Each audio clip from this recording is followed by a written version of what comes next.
Hi everyone, welcome back to my channel. My name is Nicole and this channel is all about health, wellness, and designing your dream life. In today's video, I'm going to be talking about how to get a good night's sleep.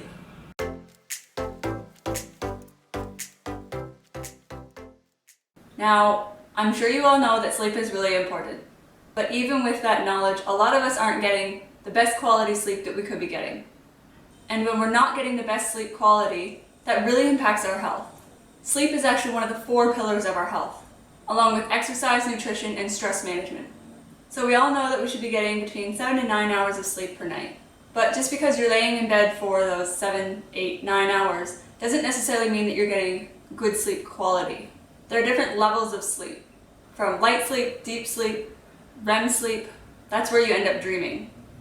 What we want to be getting is deep sleep. This is where we allow our brains and our bodies to relax and recover. If we're not allowing our bodies to recover, then we're more likely to end up with chronic pain and preventable health conditions. So what can we actually do to improve the quality of our sleep? Well, the first thing and the main thing is to actually reduce your body temperature. The average person takes about 7 minutes to fall asleep.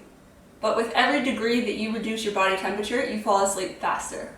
Ideally, your bedroom temperature should be between 60 to 67 degrees Fahrenheit, which is 15 to 19 degrees Celsius. Now, I don't know about you, but that seems really cold to me. I live in Queensland where it's really hot, and most of the time my bedroom is between 20 to 25 degrees. So what you can actually do is use your air conditioning. You can have it running for when you're starting to go to sleep to cool your bedroom down, and you can even set a timer so that it turns off after you fall asleep. Another way that you can reduce your body temperature without needing to use the air conditioning is to actually sleep naked. So the more clothes that you wear while you're sleeping, the warmer your body is going to be. And there are many other reasons why you should be sleeping naked. For the ladies, it helps reduce risks of infection, and it can improve fertility.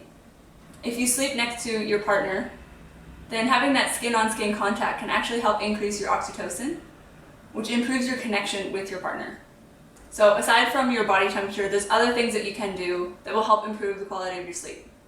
So the next one is to reduce your screen time so that you're not looking at any screens for 1 to 2 hours before bed. Our screens emit a lot of blue light, and that blue light can be stimulating, which impacts our ability to fall asleep. So you either need to reduce your screen time before bed, or you need to use a blue light filter.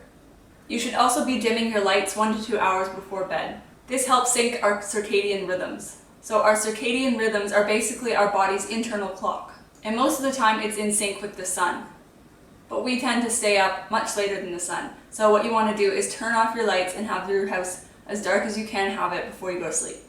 So instead of having the overhead lights on, you can just reduce it to having a table lamp or use a dimmer switch on your lights. In addition to dimming your lights, you can be buying blackout curtains.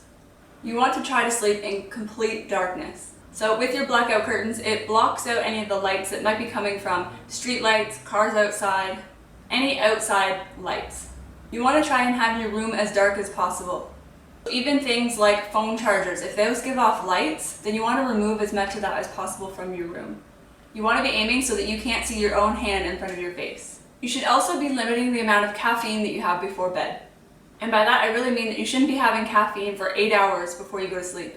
So this really helps when you have a consistent nighttime routine. So if you know exactly what time you're going to be going to bed, then you can backtrack that and know when you should be stopping to drink your coffee. One thing that I've really noticed that has helped my sleep quality is to go to bed with a clear mind. So often I would go to bed at night when I wasn't necessarily tired, but knew that I had to go to bed if I wanted to get 8 hours of sleep. I would end up laying in bed, thinking about the day, thinking about all the things that happened, and my mind would just be racing for hours. So even though I was in bed for 8 hours, I wasn't really sleeping. I wasn't falling asleep for a long time. So some ways you can get around this are to help clear your mind. So you can either do something like meditation or journaling. What I found helps for me is to read for about 20 to 30 minutes before I go to bed. And I'll actually read until I start to fall asleep. Then when I know that I'm good and tired, I'll turn off my light and go to sleep. My last tip has to do with staying asleep. Now, I've heard from a lot of people that the problem they have with staying asleep is that they often get muscle cramps during the night. And these muscle cramps will actually wake them up in the middle of the night, and they'll have to get out of bed to help stop the seizing. So what you can do for this is make sure that you're hydrated. So be drinking lots of water throughout the day and before you go to bed. I would also make sure that you keep a water bottle on your nightstand. The other thing is to make sure that you're getting enough electrolytes. So this sort of ties in with the other pillar of our health, which is nutrition. So making sure that you're getting the proper vitamins and minerals into your diet. If you eat a healthy, well-balanced diet, then you shouldn't have any problems with this. If you're still having problems though, another thing that you can try is a magnesium cream. So you can buy these from the supermarket and they actually help with muscle recovery. So I'll use it sometimes after I go to the gym.